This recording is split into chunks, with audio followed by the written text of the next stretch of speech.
எனக்கு ஒரே ஒரு சின்ன கேள்விதான், ஏழை பணக்காரன் வித்தியாசம் ஆன்மீகத்துல இல்லையா? அப்ப எப்படி சார் 100 ரூபாய் ஸ்பெஷல் டிக்கெட் வாங்கினவனுக்கு கடவுள் பளிச்சுன்னு தெரிகிறாரு? காணிக்கை வேண்டவே வேண்டாம் என்று எழுதியிருக்கிற இறை வழிபாட்டு தலங்கள் எத்தனை இருக்கிறது உலகத்தில்? லட்சத்துக்கு 1 கூட இருக்காது.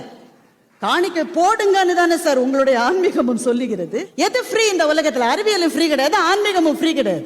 என்ன அறிவியலினுடைய விலைப்பட்டியல் டெக்னாலஜி வளர வளர விலைப்பட்டியல் குறையும்.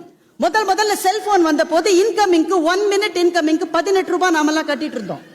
இன்னைக்கு கால் டிராப் ஆனா உனக்கு 10 கால் ஃப்ரீன்னு சொல்ற அளவு அறிவியல் விலையை இறக்க முடியும். ஆன்மீகத்துல விலை ஏறிட்டே தான் போகும். ஸ்பெஷல் கியூக்கு இன்னைக்கு 100 ரூபாய், நாளைக்கு 500 ரூபாய் ஸ்பெஷல் டே வந்தா. நாளைய விஞ்ஞானம் என்ன செய்யும் தெரியுமா? இந்த மன வளர்ச்சி குன்றிய குழந்தைகளினுடைய பெற்றோர்களை நீங்க பார்த்திருக்கீங்களா? ஆன்மீகம் அவர்களிடம் சொல்லும், இது விதி, நீ இதை வாங்கிக்க என்று அவர்களை ஓரளவு ஆறுதல் படுத்தும். ஆனால் அறிவியல் என்ன தெரியுமா செய்யும்?